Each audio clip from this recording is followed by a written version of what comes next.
Hi, this is Howie from Prime Your Pump, entertaining and actionable self-improvement. And this week's video is about 7 behaviors of bad managers. And in the Western world, managers, frequently operate using 7 bad behaviors, often without realizing it. And what I want to do is I want to discuss these 7 bad behaviors in this video. So, bad behavior number 1, Rewards and punishments are the most effective motivators for people. Think about it. It's wrong, Rewards and punishments frequently send the wrong message to people because they assume that people are only motivated by rewards and punishments. In fact, people are also motivated by the sheer joy of doing an act, like the sheer joy of playing the piano, or the sheer joy of playing a sport, or the sheer joy of going shopping or going to a movie, whatever the case may be. And there's an example of this. Dr. Deming, who is my mentor, and we've mentioned him before in previous posts and videos.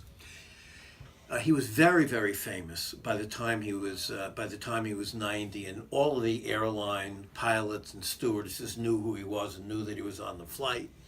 All right, and after a long flight to O'Hare Airport, where it's more than a mile to walk from the gate to where you get the taxi, one of the stewardesses said to Dr. Deming, can I carry your valise for you? And he weighed about 25 pounds, and he was 90, and he said, sure, that would be great. So they walked and they talked for, 35 or 40 minutes, however long it took to get there. And when he was about to get into the taxi, he reached into his pocket and took out $5, only to see a look of horror on her face. He was about to reward her, for something she did for the sheer joy of doing the act, And he destroyed the motivation of that woman. She did it so she could tell her kids about her experience with Dr. Deming, not for $5, all right? And the fact of the matter is that if you reward somebody for something they did for the sheer pleasure of it, you will actually most likely extinguish their desire to ever do it again. By the way, in the literature, this is called over-justification. This is called over-justification. Now, bad behavior 2. Optimization of every area in the organization, leads to optimization of the entire organization. So I'm going to read it once again because this one's a little tricky. Optimization of every area in the organization leads to optimization of the entire organization. So optimization of all the members, individual members of a family, leads to the optimization of the entire family.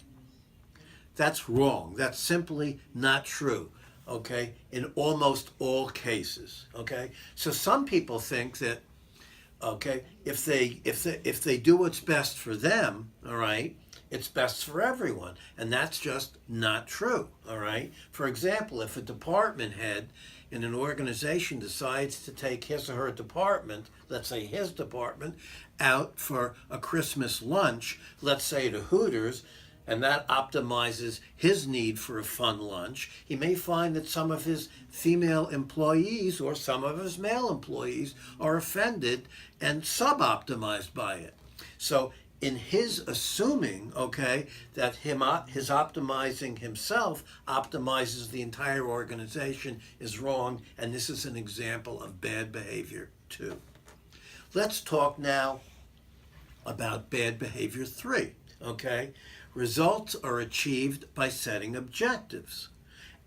Wrong, If you set objectives for people that they can't reach, it's just frustrating. And I'm sure this has happened to you. People say, I want you to do this, and you don't know how to do it, or you can't do it in the amount of time that you're given.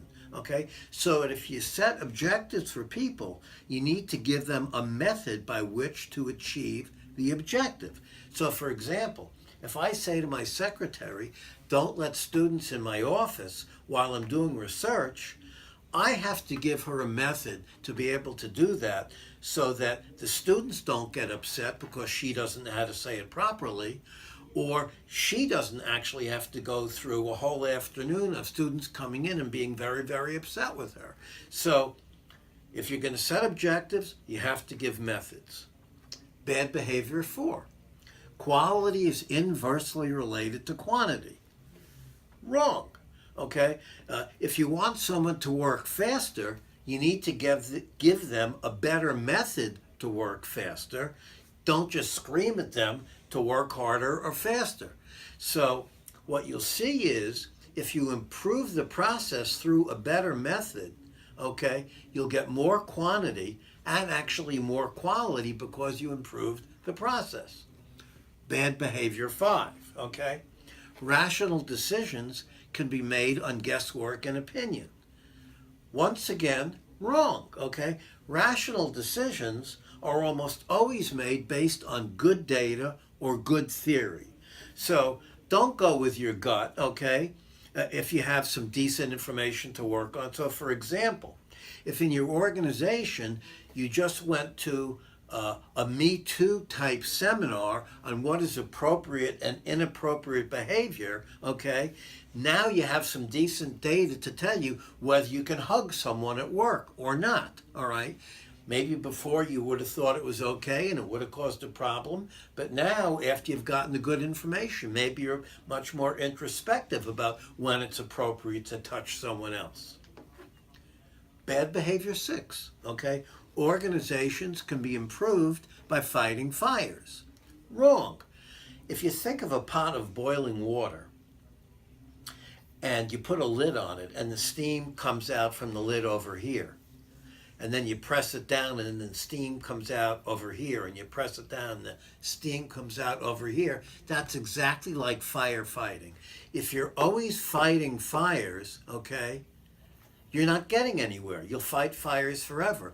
What you have to do is you have to fix the process or processes that are causing the fires so fires never occur. So for example, if you have 2 people in your office and they're always fighting, don't go out and help resolve each fight like a diplomat, okay? Find out what they're fighting about and change their relationship so they no longer have anything to fight about. Consequently, no more fights, no more fires. And bad behavior 7. Competition is a necessary aspect of life. And boy, in the United States at least, we are born and bred, okay, on the idea that competition is a good thing. And competition is not always a good thing. So this behavior that competition is a necessary aspect of life is wrong. You can choose not to compete. Rather, you could choose to cooperate with people to get a better result. For example, once again about Dr. Deming. A woman went to one of Dr. Deming's famous 4-day seminars. And on the 3rd day of the seminar, she was on the verge of divorce. And on the 3rd day of the seminar, she had an epiphany. And it was that she realized she was always fighting with her husband, and she always wanted to win every fight. And if she won every fight, her husband was a loser. So she was a loser. So the epiphany is that the purpose of her relationship with her husband was not to win the fights. In fact, it was to improve the process of their relationship so they didn't have any fights, all right? So competition is not a necessary aspect of life, either at home or at work. And in terms of use it or lose it to make it actionable, if you're a manager, keep these 7 bad behaviors in mind and constantly try to avoid them. And when to use it? Whenever you're managing at work or at home. All right? And what do you think? Have you ever been a victim of one of these 7 bad behaviors? And if you have, please share it in the space below. And before we go, make sure to read our other blog posts. And if you have a friend who may like our blog posts, please share them with them. And lastly, if you haven't already signed up for our weekly newsletter, please do so. And until next time, remember, prime your pump.